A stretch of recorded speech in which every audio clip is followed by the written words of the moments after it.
बेजुबान। रात का सन्नाटा चारों तरफ पसरा पड़ा था। रघु की छत पर आधी रात को पायलों की छमछम की आवाज सुनाई दे रही थी, जिसे सुनकर रघु, उसकी पत्नी सुषमा और 6 साल की बेटी अनन्या बुरी तरह से डर गए थे।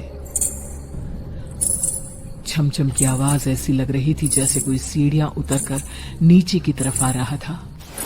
कौन हो सकता है इस वक्त? ये आवाजें जो इस घर में रोज सुनाई देती हैं, पता नहीं किसकी हैं। जब से इस घर में रहने आए हैं तब से आधी रात को हर रात इस तरह की आवाजें सुनाई देती है। मैंने कितनी बार आपसे कहा है हमें अब ये घर बदल लेना चाहिए। लेकिन इस घर में आए हुए हमें 1 सप्ताह भी नहीं हुआ, इतनी जल्दी दूसरा घर कहाँ से मिलेगा? पापा, बहुत डर लग रहा है। ये आवाज किसकी है? कौन है हमारी छत पर? अरे कोई नहीं है बेटा, तुम सोने की कोशिश करो। आज तो मैं देख कर ही रहूंगा आखिर कौन है ये इंसान जो हर रोज हमें डराने की कोशिश करता है। सुषमा ने कसकर रघु का हाथ पकड़ लिया। रघु, मैं तुम्हें कहीं नहीं जाने दूंगी। मुझे बहुत डर लग रहा है, कहीं कोई बुरी आत्मा का साया या कुछ और हुआ तो। मैंने कहा ना कुछ नहीं होगा, और आज इस राज से पर्दाफाश करना बहुत जरूरी है। रघु दबे पैर अपने घर से ऊपर की तरफ जाती हुई सीढ़ियों के पास आता है, लेकिन अचानक वो आवाज बंद हो जाती है। तभी रघु ने महसूस किया कि एक साया उसके करीब से गुजर गया। रघु ने पलटकर पीछे की तरफ देखा। कौन है? कौन है वहां पर? मैं कहता हूँ कौन है? तभी रघु को रसोई के अंदर से मटके के गिरने की आवाज आती है। वो दौड़कर वहां जाता है। अरे ये अचानक मटका कैसे गिर गया? क्या हुआ? पानी का मटका नीचे क्यों गिरा दिया? मैंने नहीं गिराया, पता नहीं कैसे अचानक से ऐसा लगा जैसे कोई था वहां पर। रघु, मुझे बहुत डर लग रहा है। तभी अचानक से रघु की नजर रसोई की खिड़की पर बैठी एक बिल्ली की तरफ गई, जिसकी आंखें बड़ी खतरनाक तरीके से चमक रही थी। तुम भी ना सुषमा, रसोई की खिड़की खुली छोड़ दी। लगता है ये बिल्ली अंदर आ गई थी और इसी की वजह से मटका नीचे गिर गया है। इसके बाद रघु और सुषमा जाकर अपने बेडरूम में सो जाते हैं। उन्हें इस बात का ख्याल तक नहीं था कि उनके घर में एक बेहद खूबसूरत लड़की का साया पायल पहनकर बेतहाशा नाच रहा था।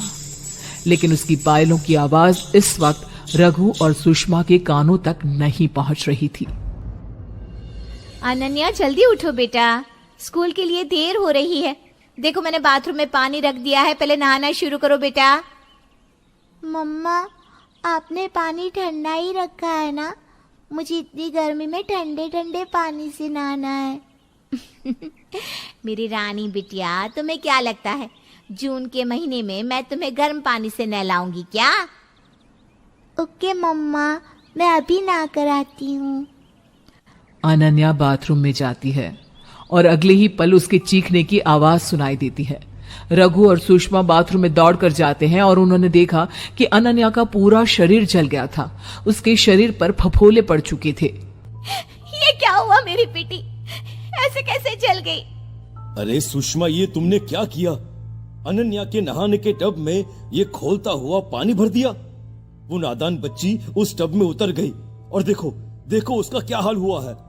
मेरा यकीन करो रघु, मैंने गीजर ऑन तक नहीं किया था। ठंडा पानी मैं खुद अपने हाथों से भर कर गई थी।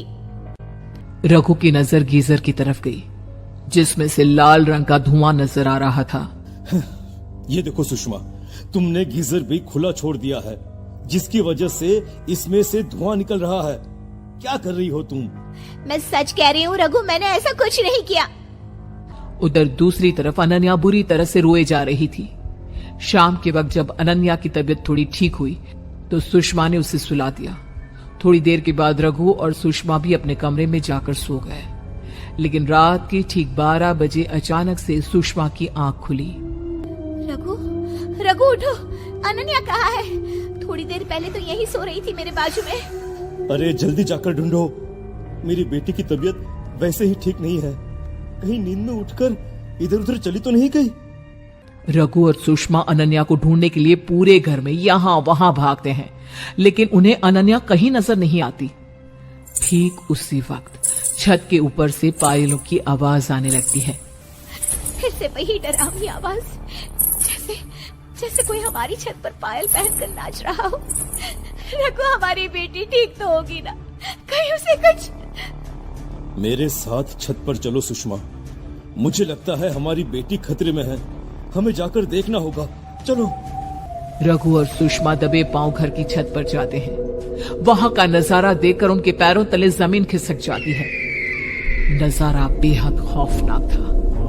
लगभग 27 साल की उम्र की एक लड़की, जिसके बाल जमीन तक लंबे थे, नैन नक्श तीखे और बेहद खूबसूरत थे, अनन्या को अपने एक हाथ में पकड़कर जोर शोर से घुमा रही थी और बुरी तरह से नाच रही थी। छोड़ो, छोड़ो मेरी बेटी को। कौन हो तुम? छोड़ो, छोड़ो इसे। आखिर तुम हो कौन और मेरी बेटी के साथ क्या कर रही हो? तभी अचानक से वो लड़की नाचते नाचते रुक गई। उसने पलटकर रघु और सुषमा की तरफ देखा। अनन्या इस वक्त ऐसी लग रही थी जैसे वो होश में ना हो। पहचाना मुझे या भूल गए? क्या मतलब? मैं तुम्हें नहीं जानता। वो लड़की बहुत ही खौफनाक तरीके से जोर जोर से हंसती है और फिर अनन्या को छत के किनारे से लटकाकर नीचे फेंकने की कोशिश करती है। नहीं, प्लीज ऐसा मत करो। मेरी बच्ची को छोड़ दो। देखो देखो, तुम जो चाहती हो हम वो करेंगे, लेकिन प्लीज हमारी बच्ची को छोड़ दो। अगर अपनी बच्ची को जिंदा देखना चाहती हो तो पूछो अपने पति से कि उसने अपनी जिंदगी में क्या गुनाह किया है। आप कुछ बोलते क्यों नहीं? बताइए ना, कौन सी गलती की सजा मिल रही है मेरी बेटी को? प्लीज रघु, कुछ बोलो, वरना ये हमारी बच्ची को मार डालेगी।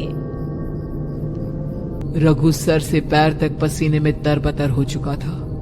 उसके हाथ पैर डर से बुरी तरह से कांप रहे थे और गले से आवाज भी ठीक से नहीं निकल रही थी। ये लड़की यहाँ नहीं हो सकती, ये पॉसिबल नहीं है। अरे ये तो। हाँ बोलो ना, बताओ अपनी बीवी को कि मैं तो आज से 8 साल पहले ही मर चुकी हूँ। यही कहना चाहते हो ना तुम? क्या मतलब? तुम मर चुकी हो, लेकिन तुम तो हमारी आंखों के सामने खड़ी हो। सच्चाई सुनना चाहती हो तुम?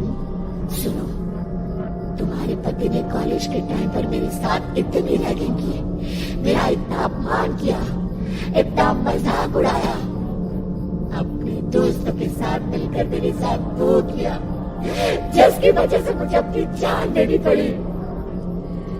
रघु, क्या ये जो कह रही है वो सच है? और अगर ये मर गई है तो इस तरह हमारी आंखों के सामने नजर क्यों आ रही है? मुझसे गलती हो गई, बहुत बड़ी गलती हो गई मुझसे। मुझे तुम्हारे साथ वो सब नहीं करना चाहिए था। अब प्लीज प्लीज मेरी बच्ची को छोड़ दो उसे। जानते हो रघु, इंसान के पाप लौट कर उसके सामने जरूर आते हैं। जिस घर में तुम रहने के लिए आए हो ना, दरअसल वो मेरा ही घर है। मेरी मौत के बाद सदमे की वजह से मेरे माँ बाप भी मर गए, लेकिन मेरी आत्मा हमेशा से इस घर में ही रहा करती थी, क्योंकि मैं मरना नहीं चाहती थी। लेकिन तुम्हारी वजह से मुझे मरना पड़ा। देखते ही देखते उस लड़की का खूबसूरत शरीर सड़ने लगा। उसके पूरे शरीर में बड़े बड़े कीड़े बिलबिलाने लगे। ये देखकर सुषमा और रघु की डर के मारे हालत खराब हो गई। देखो मैं मानता हूँ मुझसे बहुत बड़ी गलती हुई है। मैं तुम्हारा घर भी छोड़कर चला जाऊंगा, लेकिन प्लीज मेरी बच्ची को छोड़ दो। लेकिन उस लड़की ने देखते ही देखते अनन्या को छत से नीचे फेंक दिया और गायब हो गई। रघु और सुषमा अपनी बच्ची को बचाने के लिए दौड़कर नीचे पहुंचे, लेकिन वहां पर कोई भी नहीं था। तुम्हारी की हुई गलती की वजह से आज मैंने अपनी बेटी को खो दिया। रघु, क्यों किया तुमने ऐसा? क्यों बेगुनाह लड़की की जान ली थी तुमने? मुझे माफ कर दो सुषमा, मुझसे बहुत बड़ी गलती हो गई है। मैं जानता हूँ मुझे वो सब नहीं करना चाहिए था। उसके बाद रघु सुषमा को घर के अंदर ले जाता है लेकिन ये देखकर उन दोनों के होश उड़ जाते हैं कि अनन्या तो अपनी जगह पर सोई हुई थी। इसका मतलब उसने हमारी बच्ची को छोड़ दिया। हमारी बच्ची ठीक है। सुषमा प्यार से अपनी बेटी के सर पर हाथ फैलाने लगती है, लेकिन अनन्या की आंखें अजीब तरीके से चमक रही थी और वो खौफनाक तरीके से एकटक खिड़की की तरफ देख रही थी, जहां पर उस लड़की का साया खड़ा मुस्कुरा रहा था, जिसे देख अनन्या भी अजीब खौफनाक तरीके से मुस्कुराने लगी।